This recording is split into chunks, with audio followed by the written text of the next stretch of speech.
Today we are looking at the 2026 Toyota Sequoia, and this was all new for the 2023 model year, and I'll be honest with you, it hasn't been redesigned since. However, what was significant at the time that this was introduced is it is now a hybrid-only powertrain. So what we're going to do today is we're going to dig into all things Sequoia. We're going to look at the Capstone trim, which is what this is, and we'll talk about the powertrain. My name is Jill Ciminello. Let's take a closer look at the 2026 Toyota Sequoia in this review, powered by Capital One Auto Navigator. Now, the first thing I want to do is talk a little bit about the Capstone trim, because you're going to notice this has a lot of chrome on it. And yep, it has a unique chrome grille. Now, as you walk around to the side, you're also going to see some more chromy accents, but you're also going to notice these large, unique 22-inch wheels, some Capstone badging, and I'll be honest with you, this is my favorite feature because I'm a short girl, power running boards. Moving to the back of the Sequoia, I do want to spend some time with the cargo area because, well, it's interesting. But before we open the rear hatch, I do want to point out you do have this pop-up glass window, which is a really nice feature, and you do have a kick-activated liftgate. Now that we have the cargo area open, you can see this doesn't necessarily look like a lot of the cargo spaces in three-row SUVs, and that's because Toyota had to be a little bit creative because of the hybrid-only powertrain. So the battery bumps up in the back and kind of makes a little bit of an awkward space back here, so their solution was to add a shelf so that you can simulate some flat loading spaces. Okay, so you have it like this. And you can see that when you remove the netting, you do fit a rollerboard carry-on suitcase back here. And when you remove the suitcase, you have all of this space here, but you can also actually put something on here because this can hold 100 pounds. Now, another part of the creative solution is going to be the fact that this shelf has 3 different levels.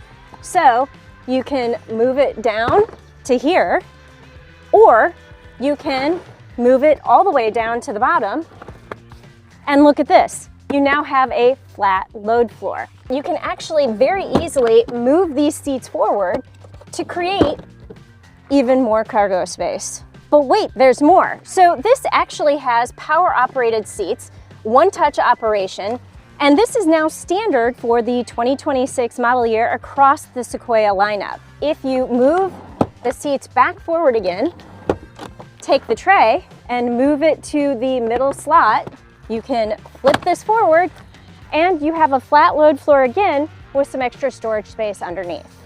All right, let's put these seats back up and check out the third row itself. Now, the primary way you're going to access the third row in the Toyota Sequoia is going to be through this manual lever right here on the side.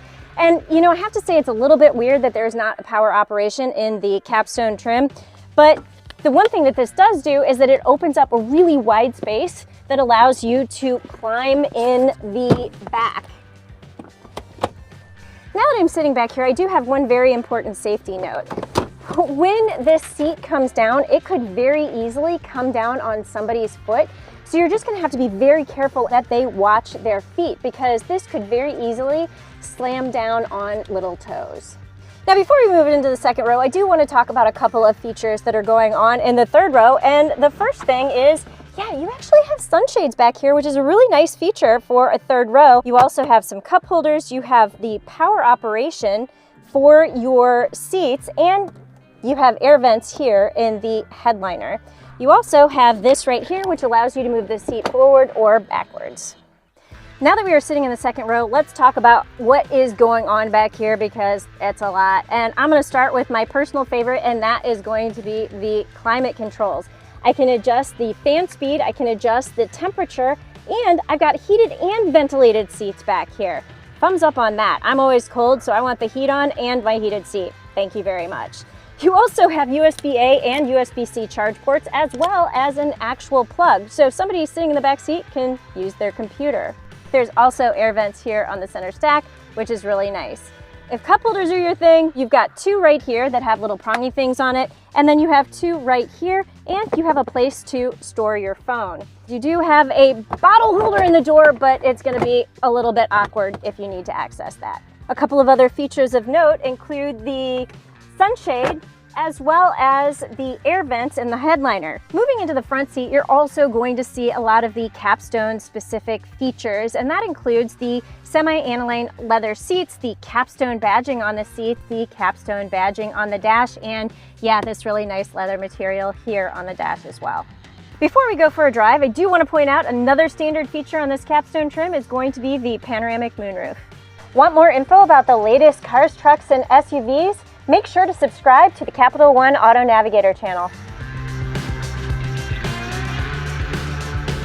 Moving the Toyota Sequoia on-road, I'm going to tell you this feels very, very big. Yes, it is a full-size SUV. Yes, it is 3 rows. And yes, it does have a body-on-frame construction, the same one that you'll find in the Toyota Tundra. And I'm going to tell you, you feel every inch of this vehicle. It is a little bit heavy, it drives like a boat, it is not nimble, but some people are really gonna like that. This has a very truck-like feel to it, and it feels very solid and planted. So it depends on what you're looking for in a larger full-size SUV. If you are looking for a more car-like ride, I'm gonna tell you right now, this is not it. However, if you are a pickup truck driver and you're looking for something that can now haul a family, this might be right up your alley. Now, as I mentioned at the beginning, when the Sequoia was redesigned for the 2023 model year, it did switch over to a hybrid-only powertrain. So this gets the iForce MAX Hybrid Powertrain, which means it has a 3.4-liter twin-turbo V6 engine that delivers 437 horsepower and 583 pound-feet of torque. All of that is paired with a 10-speed automatic transmission. Toyota has some of the best hybrids in the business. They transition smoothly and seamlessly between electric option and the gas engine.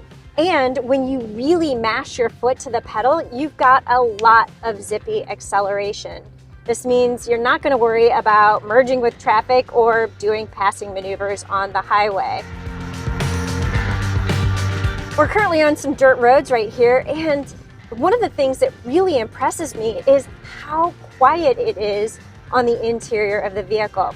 So whether you're traveling at highway speeds or you're in some dirt and gravel, you've got a really peaceful environment. Now, the base price for the Toyota Sequoia is going to be about $67,000. This vehicle right here, the top tier Capstone trim, is about $90,000 as tested. If I were looking at the Sequoia and I didn't need the semi-aniline leather seats and some of the extra bougie features on this vehicle, I'd probably look at either the Platinum trim or the TRD Pro, both of which start at about $80,000. But at the end of the day, it is a very personal choice and nothing is going to replace a test drive.